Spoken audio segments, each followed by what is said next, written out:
I think Eddie is having some technical difficulties here, so we'll see if he comes back. Um, so, uh,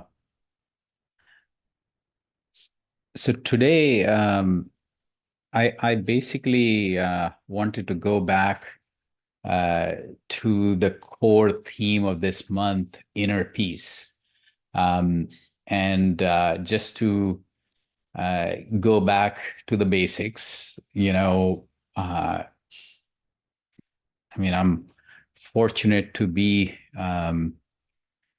part of this family where, Guru Maharaj decided to just achieve this ocean of peace and basically said every human being should do that and laid out the groundwork for that.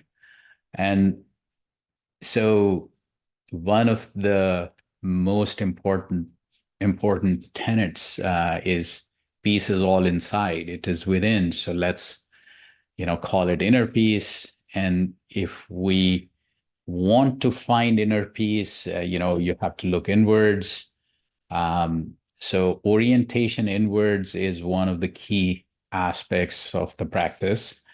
Um, and then inward pursuits to find it, right? So Antrik Satsang or inner Satsang is one of the ways. So when I was, I don't remember where it was when I created the slide, I was talking about inner peace. And the last bullet was the easiest way to find inner peace is to find someone who, is at peace. And uh, that's, just to be there, um, you know, just uh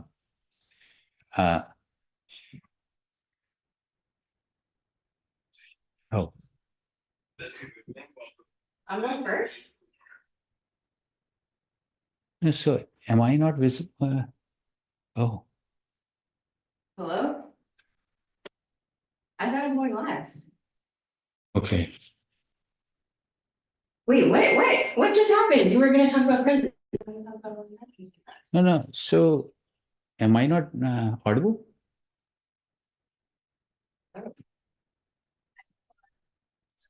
Oh, am I listening to the wrong one? Yes, don't. Okay. Okay. Uh, sorry, there was uh not a technical difficulty, but a different kind. Parul was trying to join this session, and I think she joined one of the older ones. Anyway, sorry about that.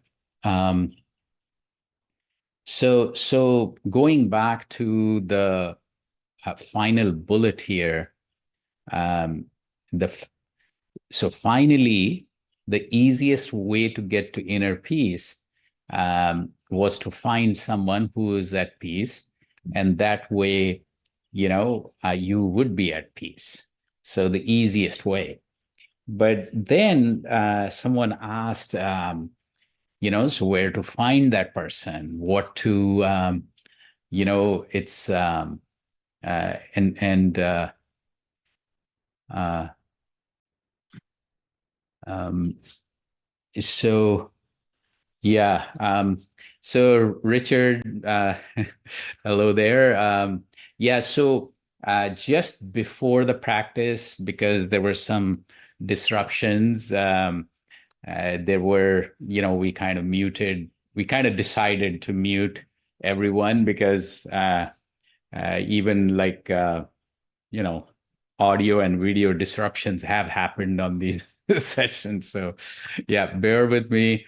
So, basically, we will go through a few minutes of discussion and then we'll go into the practice and then we'll open up um, the final part, which is where we interact. But where I was in terms of, you know, so, when we think about how to um, how this inner peace or state of inner peace, once you have lifted yourself up to that place, it becomes a very infectious. And so what happens there? Or, um, what is that state like?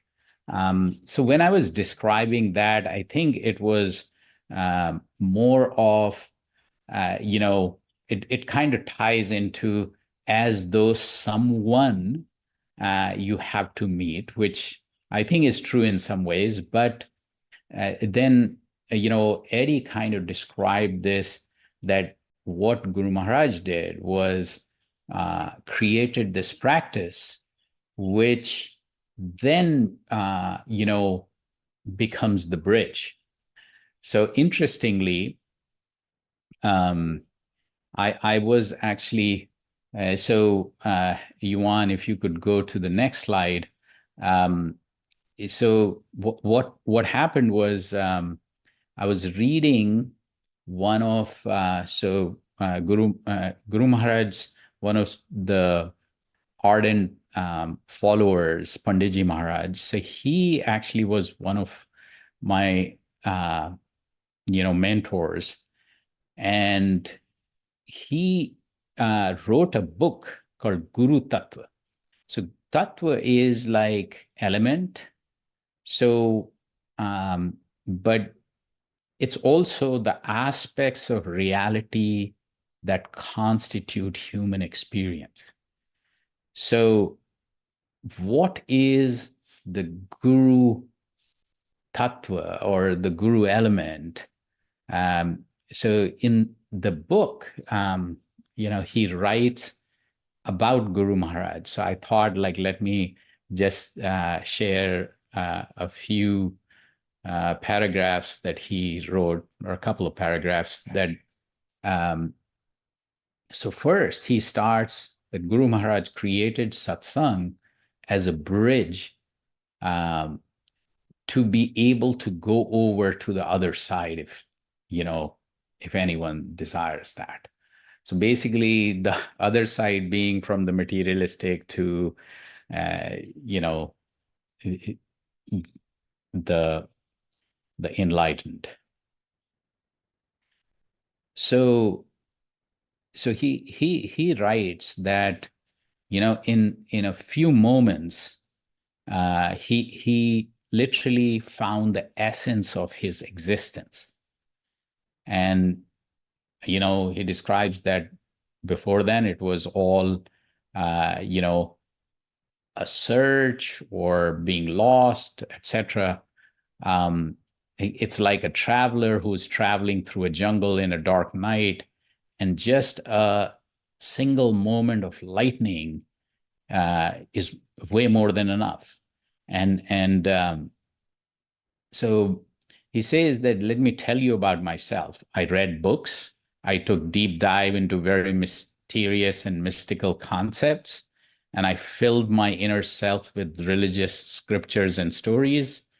And because of all that, at times people showered words of praise. And but then when I looked inside, I wasn't, my heart was still very empty. So, and not a happy state. So, and then he says that, I don't know what happened. I met, and he's referring to Guru Maharaj, and I didn't even do anything, but he showered such compassion, and there was a big difference. So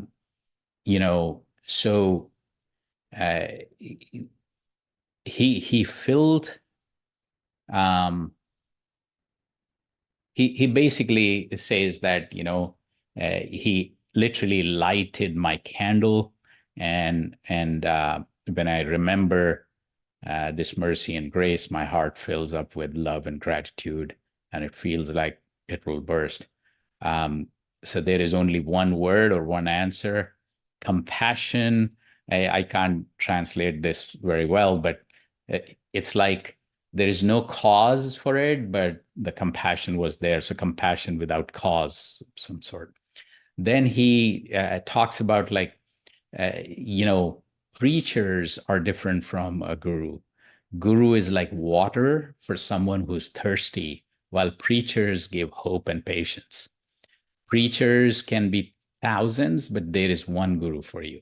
You meet preachers all the time, but guru on time, when the time is right. Preachers come when invited, guru comes to you out of their own compassion. For those who have trekked through deep forests, even there you somehow find water.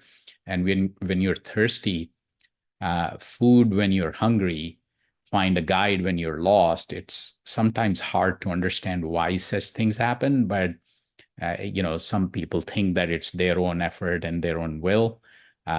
Maybe it's true, but my heart doesn't see that all that happened to me was my own effort. So then he goes on to say that we are nothing but a sphere of joy and desires don't die, they just keep multiplying. One doesn't finish, and then another pops up, and several such desires run simultaneously within us. And in these several desires, there's also one that is of achieving this ocean of peace or enlightenment. And after a, it's almost like a whole day of sleep, it goes through, and then um, you know, you still have this desire to be awake. Um, so this is a desire that is within you. It grows internally and awakens one day. Um, Not clear how long it takes, but it does come up. You will, and that is when you will get this total and complete rest, total and complete peace, and this is the total and complete solution. Then he goes on to say that not everyone feels thirsty at the same time. But if you sometimes, you go sit on a dinner table and the water is served. So he says the water is served in these glasses on the table, but when so when you get thirsty, you have it, but some won't pick up at all. So he says that saints, prophets, gurus keep showing up, but how many actually take advantage of it? Just a few, as there are always those folks who look at the glass of water and, so some would say, hey, it's being served for me without my asking, so it's not a bad idea to just drink it. Later, it may not be there. So these moments are rare when the deep-rooted thirst is taken care of. In those moments, um, you know, what really happened, he says, I'm not sure, but, um, I think there was abundance of peace, light, and love, but uh, you know, my ability to consume that was fairly small. So, um, but it is now uh, literally my life and what I stand on. So essentially, then he wraps up that what Guru Maharaj did was to create this satsang as a bridge for the downtrodden to be able to go over to the other side or get to the ocean of peace. Um, so, so basically, you know, um, so Parul and I were talking last night, and basically what I was saying was that, sometimes it's hard to describe that what really satsang is, that you go join the satsang session and you don't have to do anything, and peace comes to you. And it is, um,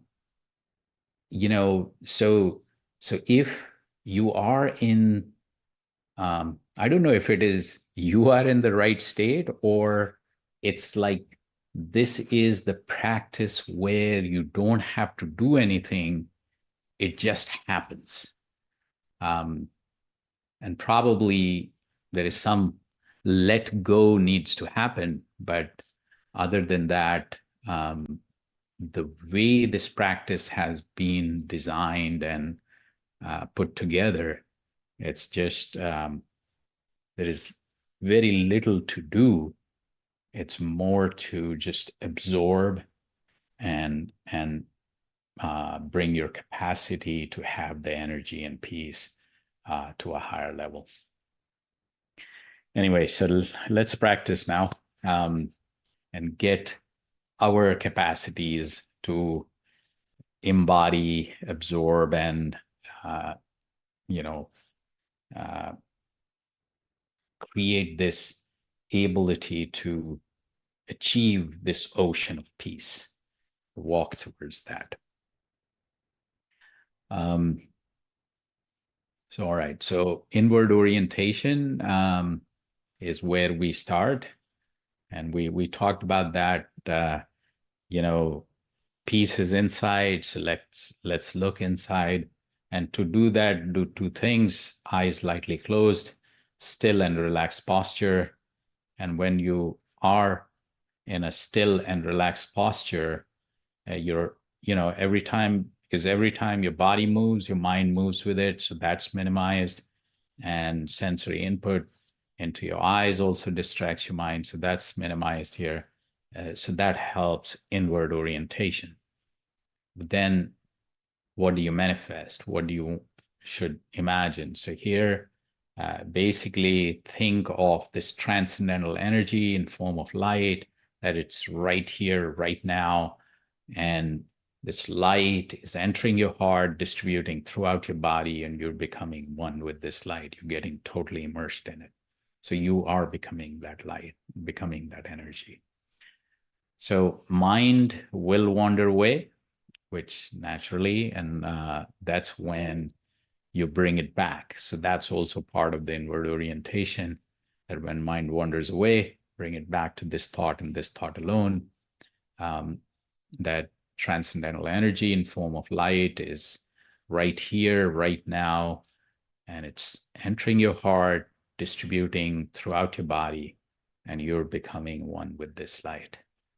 And we'll start with music that helps concentration, and then music fades away and we are in deep silent meditation, and that leads to higher consciousness.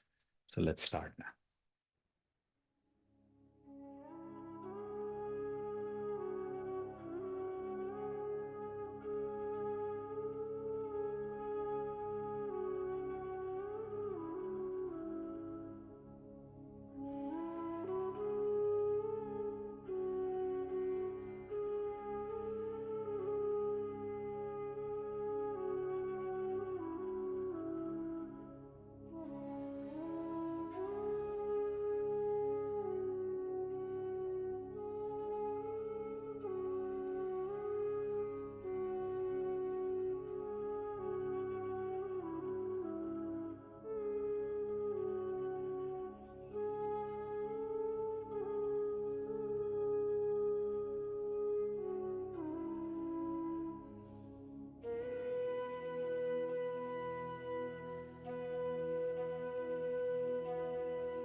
So happy Saturday, everyone. So now you can unmute, put your video on, thoughts, comments, questions,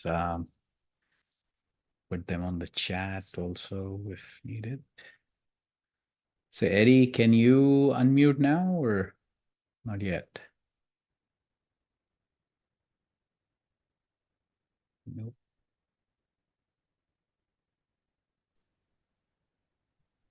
So Parul, are you on?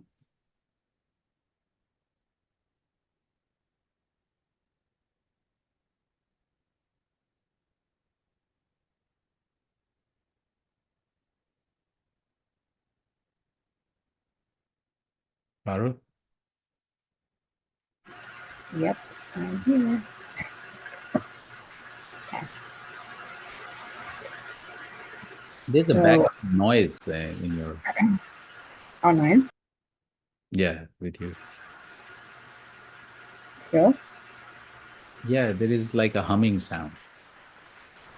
I think it's my laptop. Hmm. Okay. Um, is it like distracting? A bit. I don't know what to do. Let me try it. It's a day of technical difficulties here, it looks like. Okay. No, it's fine now. Yeah. Okay. Okay. So after like our discussion on presence and finding presence, I was thinking it would be nice to talk about aligned action because, Dad, we've spoken about a lot how Guru Maharaj would wake up and he would often go on walks with his guru, remembering his guru and, embodying that energy and having these like walks with his guru, having, that almost infusion of inspirational energy right in his morning. And after that, he would go into a period of writing. And then he would also go to his kids and have conversations with his kids and infuse his kids with that energy.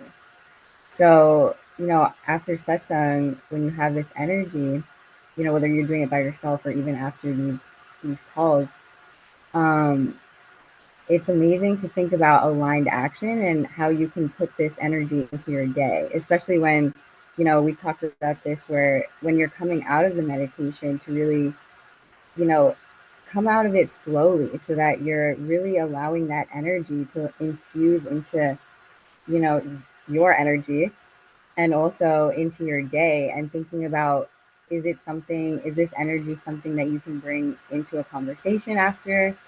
Is it something that you can, bring into your own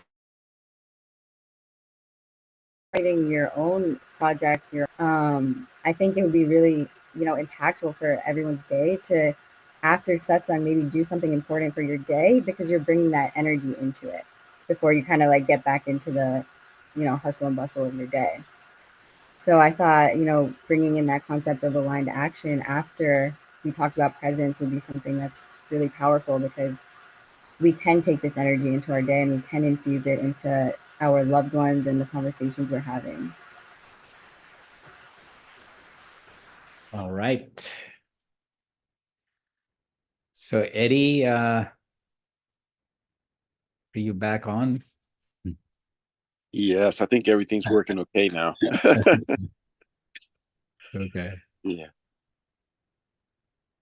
I didn't hear much of the lecture today, but just following our rules, the this idea about accumulating the energy or the transcendental light. Um, it's kind of the big secret that a lot of folks are actually looking for. And so it was given to us in our hand, and we didn't have to work really hard for it per se. So it doesn't seem like maybe it has a lot of value, but it does. In answering our questions about uh, why are we here and what are we supposed to be doing and how do we find this place of peace, acquiring this transcendental light answers all those questions. It's the transcendental light. Why are you here? I'm here to accumulate the transcendental light. How do I get to this ocean of peace? By accumulating the transcendental light. So it really is kind of the answer to all of our questions. And while it be a mystery to many of our friends and our family members, it's not a memory. It's not a mystery to us anymore. We know what the secret is. And so now are these possessors of the secret. And all we have to do is really put it into practice by doing things such as accumulating it early in the morning, and then using it throughout the day to maintain our peace and quiet, and even sharing it with others, as Parul was saying. So it really is a blessing, but more so, all of us in the deep recesses of our heart want to give, right? And if we didn't, we probably wouldn't be here. And so this is a way of serving others, is when we can accumulate that light early in the morning, and then through our actions exemplify the characteristics of that light throughout the day. It not only makes us better people, makes us feel happier, but it also inspires others because they actually see it. So that's basically what I wanted to say, is that we're possessors now of what has been to many a mystery, and it's not to us. So we should make good use of it when we can.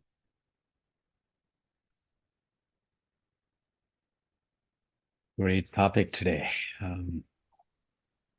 So Richard, you so I was just thinking that how does it feel to be back after all these years into this? No, it feels wonderful. You kind of fall out of the habit that you need to be in. I used to do it pretty religiously, at least once a day, in the mornings. But then life happens, as we said. Yeah. But as you convinced me, we were driving to Brewster's the other day.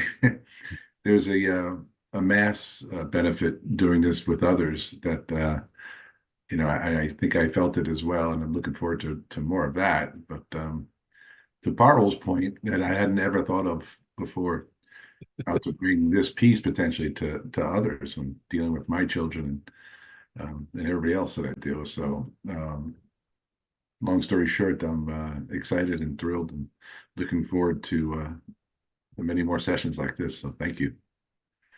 Sure thing. Yeah. Yeah, actually, I was in India for one of these, events in my hometown, and two of my aunts were still there, and out of nowhere, they just described the morning routine, and it just, it's like it still is, even till today. It is such a, I don't know, it's not like a mystery. It's more of a,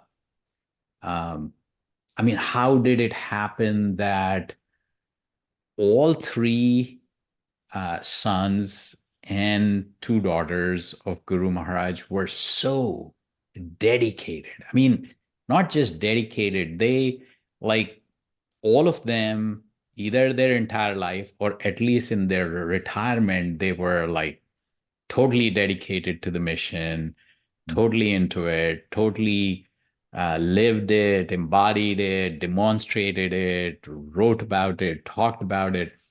And I'm like, look at my kids. I'm just, no, I'm just kidding.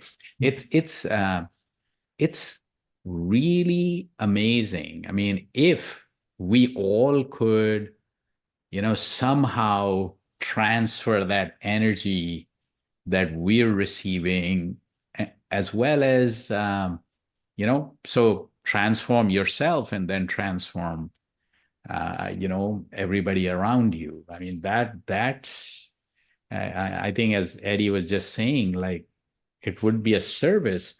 But then I think if I step back, it's like aligned action. When Parul talked about it, it's like, okay, that's another buzzword for me.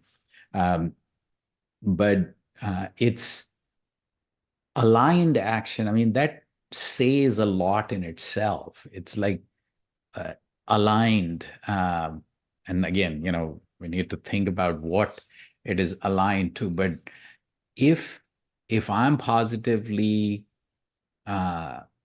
charged up and I'm at a higher level, my actions should show.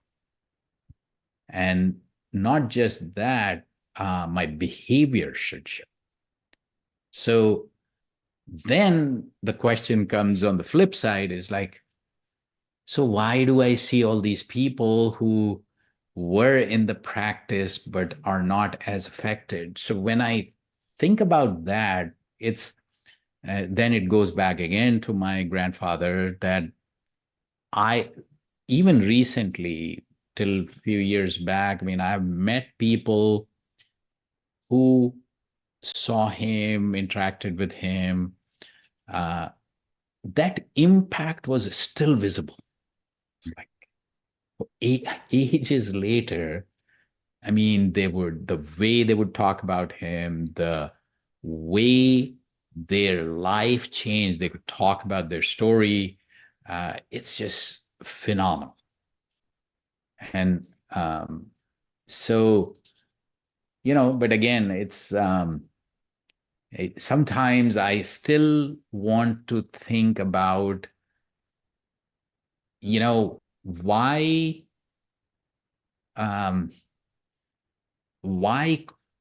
that impact was not on hundreds of thousands rather than on those hundreds or thousands, like hundreds of thousands. It should have been. So what's that? And what, and I think then it all boils down to our mind. That's it.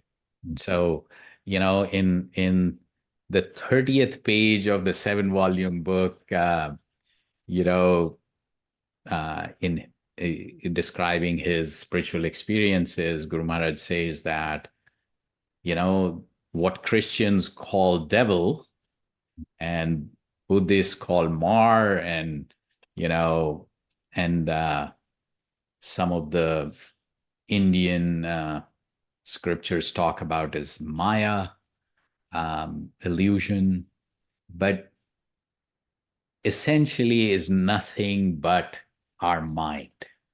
So mind, when going downwards, is the devil. And when you turn it around and you push it upwards, when the energy lifts it,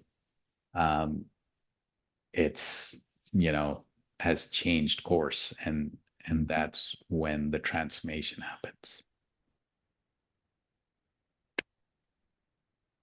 Very well. So Arvindji, how are you? Namaskar, Bhaiya, and namaskar to everybody, and happy Saturday. Again, it was joyous and blissful. Thank you. I was just remembering what you said earlier on, which was about the, in the dark forest when somebody is going with darkness all around them, stumbling, all they need is that bright light, perhaps from the sky, in the form of a thunderbolt or whatever. So that's enough to see enlighten a person. And I have to say, I was just remembering long ago when my first child was born, I phoned Param Puji Papaji just to get his blessing, and I was so grateful. And I just it was unsaid, but the bliss he sent through, and you talk about transcendental energy, and there's no words that can ever, I repeat that, ever describe that blissful grace and transcendental energy.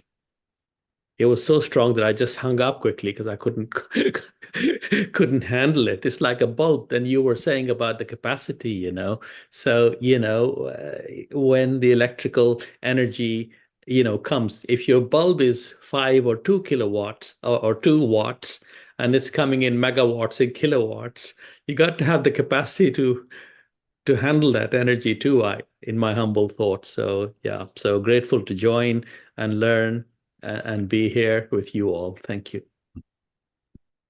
Sure thing. Yeah. Yeah, it's I think the capacity building, or the absorption of the energy that I think if we somehow that happens with practice only. So the more you practice, the more it lives with you for longer. And the more it lives for longer, and eventually it becomes like a background thread where you, like, your phone gets connected, it's like you're connected and you're always getting updated. So, well, so Jeff, how are you? Shivangi, you couldn't keep yourself away, right? It's the energy is very, so congratulations to Shivangi. Thank you. Thank you, Priyaji. Yeah, we're driving back from a doctor's appointment. So I was like, let me just dial in. Fair.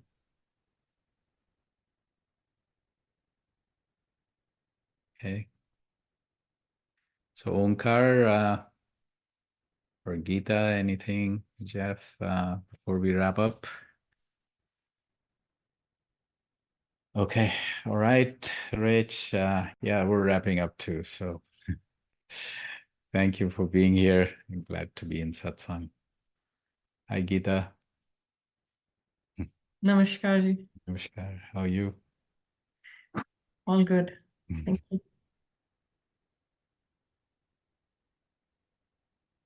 So Eddie, wrap up. Okay. We talk about service a lot. So, there every day, every minute of the day, there are beings that enter this world and souls that exit this world.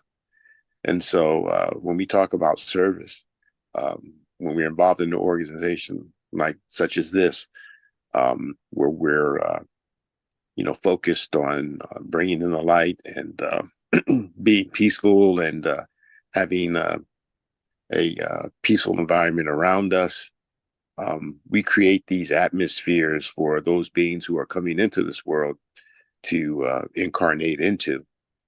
And when they do, and they join families such as the people who practice this system, it benefits them because they get integrated into a spiritual practice that evolves their souls. And so, it's in that sense, being able to incarnate in families that practice this sort of system is desired. And so in that sense, you give service to people. And so, considering what Sanjeev just said, and congratulations to Shivangi, that's certainly a blessed being that will have them as parents. And so, that's one of the things that comes along with being in the system, is you actually contribute to the evolution of humanity, and you attract these beings into the world and give them a foundation to continue their evolution, their higher evolution. And so, thank you for that work. And, it's work people engage in actually every day, by doing certain things, certain practices and so forth. But it's a very real thing. So, I just wanted to let everyone know that you're actually being a part of that and assisting in the evolution of humanity. So, congratulations to all. Thank you, Eddie. And so namaskar, everyone. And have a great week ahead. Love, light, and peace be with you. Thank you and take care. Thank you, Sangeeta. Namaste, bhaiya. Bye. Namaskar. Namaskar ji. Namaskar.